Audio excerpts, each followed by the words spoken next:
Et salut à tous, c'est RC Model 89. Aujourd'hui vidéo, donc aujourd'hui je vais faire une vidéo où j'explique en plus détaillé comment que j'ai fait le 3650 John Deere de Nico. Voilà. Donc pour ceux qui avaient vu la vidéo dans le passé avec le 4020, où j'expliquais un peu son histoire et puis comment j'avais conçu, bah ça va être un peu pareil, sauf que je vais essayer d'abréger, je vais essayer de ne pas faire une vidéo trop longue. Voilà. Donc je vais essayer d'aller au mieux pour vous montrer. Donc ce qu'on va faire, alors attendez, je vais me mettre comme ça et puis je vais vous montrer comment il est autour. Donc cette partie-là en fait, c'est la partie que je préfère le plus sur le tracteur. On reviendra tout de suite après pourquoi. Donc ça voilà. De face il est comme ça. Bon là j'ai enlevé la masse, parce qu'en fait à un moment donné, parce qu'en fait pour ceux qui avaient vu autrefois la vidéo où je le montrais pour la première fois en roue libre, donc dans l'herbe, tout ça, on apercevait cette masse qui était collée, enfin qui était fixée par deux aimants, sauf que le problème c'est qu'il y a l'un des deux aimants qui s'est décollé, et du coup en fait la masse avec le poids, elle vient se tourner, donc elle a du mal à rester fixe par moment, donc voilà. Donc c'est pour ça que maintenant je le laisse comme ça. Puis je trouve qu'il est pas mal aussi. Voilà. Donc en fait, ouais, je vais revenir tout de suite à ce que je disais un instant. Pourquoi je préfère plus ce côté-là que là? Parce qu'en fait ici c'est moins réaliste en fait. C'est la partie la moins réaliste, enfin le moins réaliste sur le tracteur. Parce qu'on est bien d'accord que sur le vrai 3650, on ne retrouve pas cette barre, on ne retrouve pas cette tige avec le servomoteur, enfin voilà. Là ici, il y a tout le temps les fils, les câbles de la batterie qui pendouillent à cet endroit-là. Et que vous voyez que de l'autre côté, c'est assez propre. Hein. Vous voyez, mis à part le marchepied, la boîte à outils, je reviendrai dessus. Voilà. Voilà, ici c'est la partie que j'aime le moins. Et pourtant, c'est comme ça que j'avais conçu le 36. Voilà. Donc en vue arrière, il est comme ça. Donc vue de derrière. Donc là, il est comme ça. Donc on retrouve nos bras d'horlevage. Voilà. Ici, là, il y a la barre. Il y a une tige en travers, mais en fait, là, normalement, il y a l'attelage. Et en fait, entre-temps, je l'avais démonté. Parce qu'en fait, l'attelage, il est amovible. Hein. L'attelage, il est amovible. C'est comme sur le vrai. Dans la vraie vie, normalement, on peut le régler la hauteur avec les différents trous qu'il y a là de réglage. Et moi, pour ma part, je l'avais enlevé. Je l'avais enlevé parce qu'un coup, on avait fait un test, moi et mon frère. Donc mon frère Nicolas, voilà. D'où son tracteur, voilà. Et en gros, on a fait un test de tir. Donc on s'est tiré, puis il a dû s'atteler à cet endroit-là. Donc voilà. Et puis tout comme le 40-20, ici, vous avez aussi un attelage fixe. Voilà. Qui est soudé à même le support, comme dans le vrai, mais qu'on se sert très peu, parce que c'est pas quelque chose qui tient très bien. Voilà. Même dans la vraie vie, ça peut se dételer. Tiens, d'ailleurs, j'avais laissé le troisième point ici. Alors, je sais pas si on va le voir. Voilà, il est là. Je l'ai mis derrière le siège. Donc ça, c'est un troisième point que j'avais matérialisé avec. Alors ça, c'est pareil. Je l'ai fait à partir de chaînes de vélo. D'ailleurs, on aperçoit un petit peu comment était la chaîne, hein, parce que vous avez un morceau de maillon qui est là, et vous avez le deuxième qui est là. Alors moi, je me suis dit, au lieu de m'embêter à percer tout ça, pourquoi pas utiliser des vieilles chaînes, hein, voilà. Puis là, j'ai soudé un tube. Donc moi, cette barre enfin ce troisième point qui vient se mettre ici, là, à cet endroit-là, à hauteur. En fait, moi, celle-là, je l'ai fait sur mesure parce qu'en fait, j'ai des outils. Et le problème, c'est que j'ai certains outils qui ne s'adaptent pas parfaitement bien au troisième point réglable. Parce que là, celui-ci, c'est pas un réglable, il est fixe. Il est fixe parce que j'ai pas de réglage au milieu. Et que moi, sur celui du 40-20, des fois, ça m'arrive de reprendre le troisième point du 40-20 et de le mettre sur l'un et sur l'autre. Et bon, bah celui-ci, il est un peu long. Il est trop long. Et que celui-là, il est court. Donc lui, il est plus adapté si par exemple je vais accrocher la lame. Voilà. Si je vais atteler la lame jaune, celui-ci sera bien adapté. Qu'il y a certains outils que par contre, il pourrait s'en passer et prendre le réglable directement. Donc voilà. Donc ici, j'ai représenté, alors pour ceux qui se posent la question à quoi sert cette manette, et ben il y a certains 3650 qui ont l'option, donc c'est-à-dire qu'en gros dans la vraie vie, pour la personne qui veut atteler un outil depuis l'horloge, et ben il est obligé de monter à chaque fois dans la cabine pour se servir de la manette qui est juste à côté, mais on la voit pas bien, mais c'est un levier noir. Et en fait, ça c'est l'horloge. Voilà, c'est pour lever, baisser. Et le problème, c'est que des fois, quand on tombe pas pile poil en face de l'attelage, souvent on est obligé de remonter, descendre, remonter, descendre. Voilà, ça c'est un peu chiant. Ça c'est ce que beaucoup d'agriculteurs ont au quotidien. Et il y a des 3650 qui existent, qui ont cette option-là. Et ça, en gros, c'est un sorte de va-et-vient, si on peut dire. C'est un sorte de va-et-vient, mais qui est en rapport à l'horloge. Donc, c'est-à-dire que moi, si je lève l'horloge du levier de la cabine, et ben lui, il va s'actionner, en fait, il va bouger, parce qu'en fait, ça tire un câble.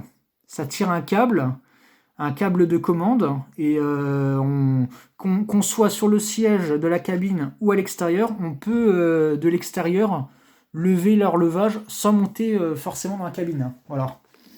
Donc moi, je l'ai fait comme ça. J'ai pas représenté le câble.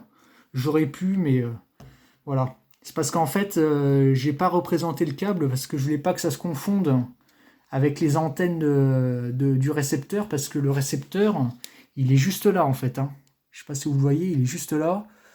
Donc moi, j'ai le modèle FSIA6B de chez Flasky en 6 canaux qui commande, qui gère le tracteur. Et là, en fait, il est juste là, en fait. Hein. Donc, pour ceux qui auraient prêté attention.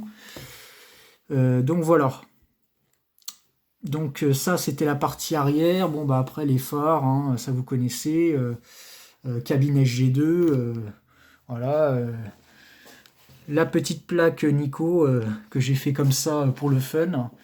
Et puis, c'est pareil, on voit pas très bien. Je vais vous montrer. Voilà, là, on aperçoit bien. Donc, ici, je sais pas si vous voyez bien. Là, juste en face de la lentille de caméra, on aperçoit 3 broches. 3 broches en fût à bas. Donc pour ceux qui sont connaisseurs, vous allez savoir. Mais pour ceux qui sont pas du tout dans le game, en gros, c'est des espèces de prises. Il y en a 3 et ça fait des petits picots au milieu. Vous voyez? Et bien ça, c'est les auxiliaires. Donc moi, vu que j'ai pris un 6 canaux, forcément, bah, il y a le canal 1 et 2 qui est affecté pour la transmission et la direction. Le canal 3, c'est pour l'horloge. Mais après, les autres, forcément, ils ont été piochés pour l'alimentation des phares. Donc, les phares qui est ici, il y en a ici et puis devant, là. Mais les autres, je les ai tous mis en prise à part. Hein, voilà. Je me suis repris dessus et en gros, c'est des auxiliaires. Donc, si par la suite, je veux faire un outil qui est bien spécifique... genre voilà, je le plie en mode transport, et ben on peut se reprendre sur l'une des sorties. Donc c'est des canaux, hein, voilà. C'est des canaux. Donc voilà. Alors il est un peu lourd, j'ai jamais trop su combien il pesait, mais il est un peu lourd. Donc les rétroviseurs se plient, hein. Voilà, vous ne rêvez pas, ils se plient bien. Donc voilà, comme le vrai. Par contre, pour ma part, donc l'avant, si je veux, bon, je peux les orienter les phares. Hein. Mais à l'arrière, je peux pas trop les orienter parce qu'en fait, moi je les ai condamnés, donc avec de la colle forte. Je les ai condamnés et en gros, pour ma part, je les ai orientés comme ça parce que j'ai trouvé que ça éclairait bien l'outil, mais quand il fait nuit. Voilà, j'ai trouvé que ça éclairait bien l'outil quand il fait nuit. D'ailleurs, vous avez pu le voir hein, dans la vidéo test, démonstration avec le déchumeur à l'arrière. Hein, vous avez bien vu que ça éclairait super bien. Et encore, je suis vraiment désolé de ne pas avoir fait beaucoup de vues sur la séquence nuit. J'aurais bien aimé, mais il y avait un rush que j'avais pas, enfin que je n'avais pas retrouvé en temps et en heure. Et du coup, voilà. Donc ça c'était pour les phares, rétroviseurs, etc. Voilà. Donc il est en 4 roues motrices. Voilà, les 4 roues sont synchro. Je ne rentrerai pas trop dans les détails, mais si vous voulez une vidéo explicative ou vous voulez que je rentre bien dans les détails de comment j'ai conçu le châssis, si je vois qu'il n'y a pas beaucoup de personnes dans les commentaires qui veulent que je fasse une vidéo là-dessus, je n'en ferai pas. Mais j'attendrai d'avoir voilà, comme des retours pour que ça m'incite à faire une vidéo comment que j'ai conçu la transmission. Voilà. Parce que moi je vais pas trop rentrer dans les détails parce que je vais pas avoir le temps. Mais je vais voilà, pour ceux qui veulent, c'est sur demande. Alors le capot, je peux pas l'ouvrir devant vous parce qu'il faut une clé. Parce qu'en fait, moi j'ai mis une tige filetée d'1 mm qui est là. Voilà, donc il y a un écrou là. Et j'ai l'autre qui se répète là, mais on voit pas très bien parce qu'il est noir.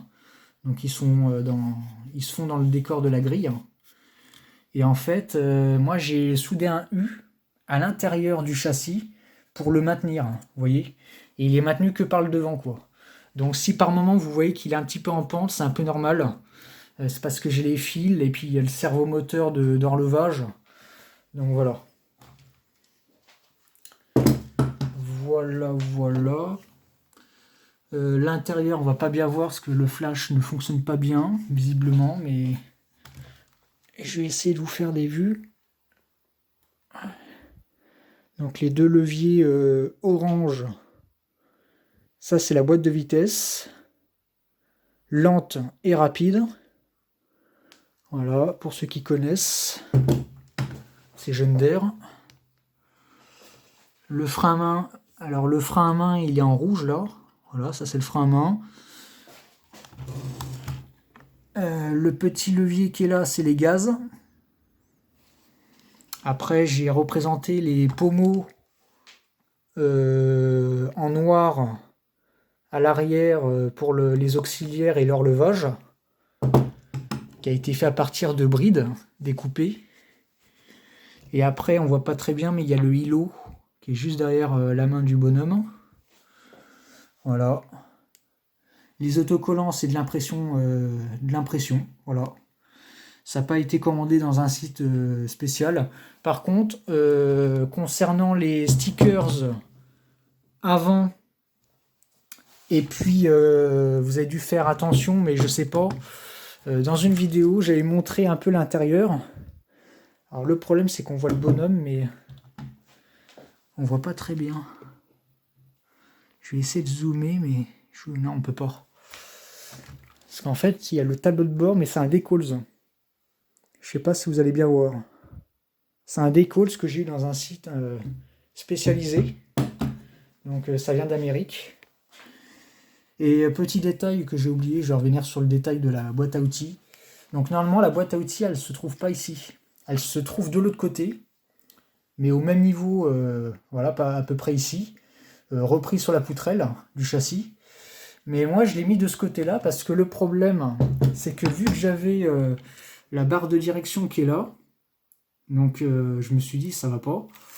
Donc du coup, je l'ai mis là. Voilà, c'est volontairement moi qui a fait les modifs à ce niveau-là. Et là, voilà, des petits outils. Excusez-moi, la vidéo elle a coupé parce que j'avais plus de place. J'étais en train de réfléchir vite fait sur ce que je vous ai montré et tout ça. Bah là, moi je pense que là, la vidéo elle peut toucher à sa fin. Je vais pas faire une vidéo trop longue. Après, pour ceux qui veulent, comme j'avais expliqué tout à l'heure, hein, pour ceux qui veulent plus d'explications de comment que j'ai fait ma transmission et comment que j'ai fait pour synchroniser les roues, parce qu'en sachant que la roue de devant est censée tourner beaucoup plus vite que l'arrière, parce que là, vu qu'on est sur une grande taille, forcément sur une transmission 4 motrices, l'avant elle est censée faire plusieurs tours. Voilà. Parce que là, par exemple, je donne un exemple, hein. Cette roue-là fait un tour, et ben celle-là va peut-être en faire 5, hein. 5 ou voilà. Donc moi mes roues sur ce tracteur-là sont parfaitement bien synchro. Donc après pour ceux qui veulent plus d'explications, c'est sur demande, hein, vous écrivez en commentaire. Et puis moi bah, je vous sors dans la foulée, je vous sors une vidéo explication avec un schéma. Et puis comme ça, pour ceux qui veulent faire pareil, qui veulent se lancer dans cette aventure-là, vous aurez une base. Voilà. C'est vrai qu'on n'en voit pas beaucoup sur YouTube. Bon, maintenant, c'est assez répandu, il y en a qui en font, mais à une époque, c'était pas assez répandu, quoi. Voilà. C'était pas assez répandu. Donc voilà, bah merci d'avoir vu la vidéo. Ça me fait vraiment plaisir de vous partager ça. Et puis, bah moi, en attendant, je vous dis, passez de bonnes fêtes de fin d'année. Voilà. Parce que là, on y approche. Donc, restez RC, abonnez-vous, likez, commentez, partagez. Et à bientôt. Allez.